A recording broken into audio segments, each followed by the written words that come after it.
background noise. It's really, they really do a lot of really fine detail in it, which is amazing. Yeah, and I'm glad you said that. To give your listeners an idea, literally this morning, I was writing the 9th episode of season 3, which will come out on something like 12th of December. It's March of 2016. I'm writing what's coming out in December.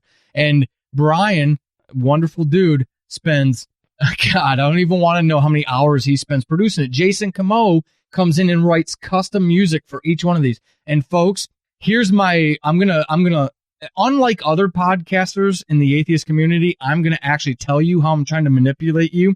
Here's the deal. Audio drama is very competitive, and there is no other audio drama that is written by, acted out, and produced by an entire crew of atheists. We are the only one that is out of the closet fully. If you support some of you love Night Vale. If you support audio drama, right, go give Atheist Apocalypse a chance. And if you start with season 1, I ask you to kind of try to get through to about episode 4 or 5. Once you get to that point, we definitely hit our groove because I stop acting. That always helps. You guys did catch your legs around. Yeah, well, you know, when you bring in folks like Dan Coca-Cola is Jake. He's the Jake character. And that dude has so many fangirls now.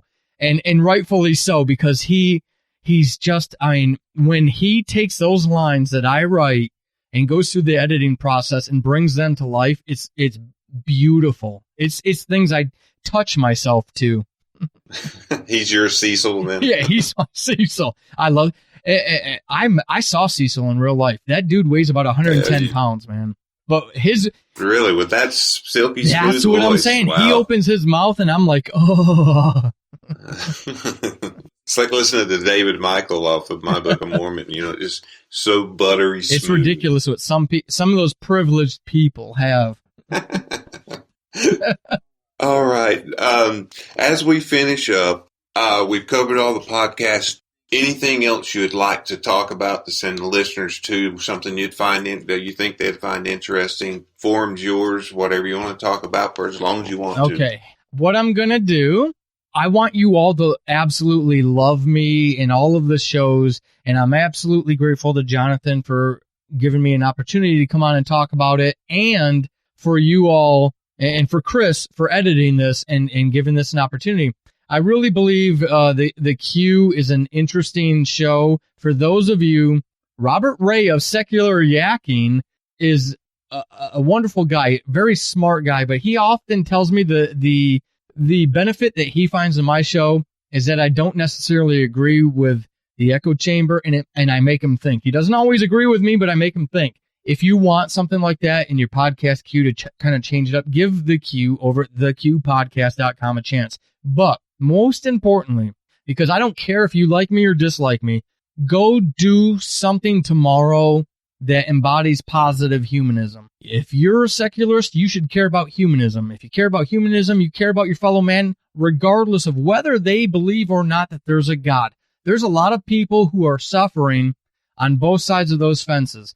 I used to live in Alabama, and I interviewed Maya Raven on my show a couple episodes ago, and they've really hit a difficult spot. They run a women's health clinic in Montgomery, Alabama. You heard me at the beginning of this episode talk about how suffocating of an environment Alabama is. This is a house. It's literally a house. It's not a clinic. It's a house in Montgomery that provides women's health services to women, including abortion care. Now, they consistently have Christian protesters. There's and that was bad enough, but recently the house next door to where the clinic provides their services, the lease ran out on it, which means it's open for anyone to rent, which means you better believe it, the Christians are trying to get that property. If they get that property, they will be within 2 feet of the parking lot of the powerhouse, the one that provides the women's services. They will literally be able to stand 6 feet away from a 19-year-old girl. I'm sorry, I'm a little old. I know you're an adult, but to me, you're still a child.